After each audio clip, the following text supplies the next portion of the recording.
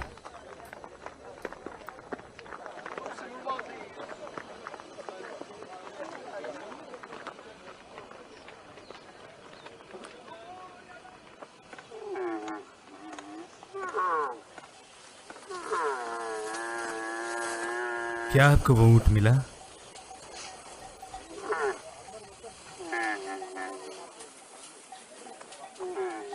अल्लाह आपके बाद वाले खलीफाओं को भी तौफीक दे अमीरुल मोमिनीन।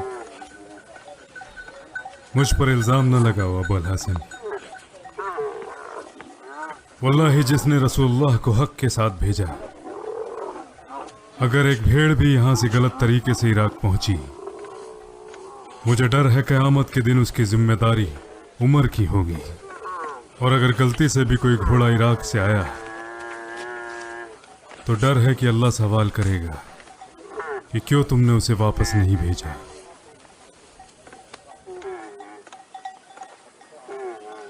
क्या मैं आपकी मदद करूं? बस मेरा काम हो चुका है।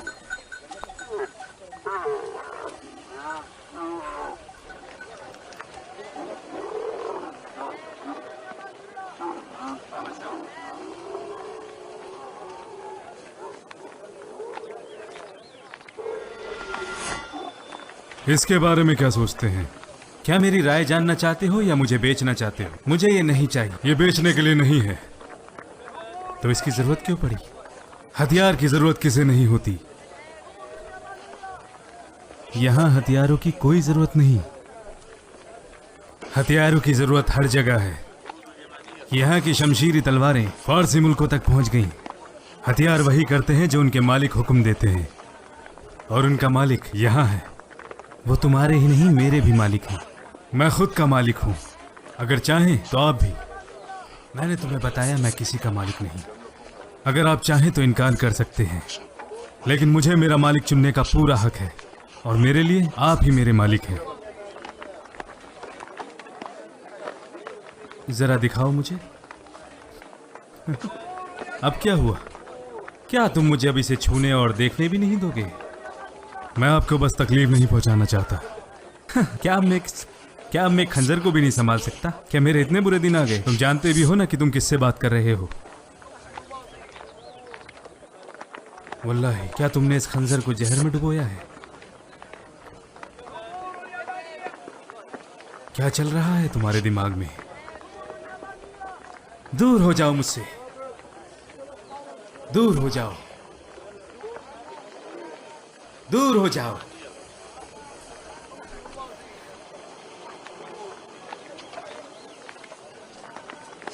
ना ही मैंने कुछ देखा है और ना सुना है।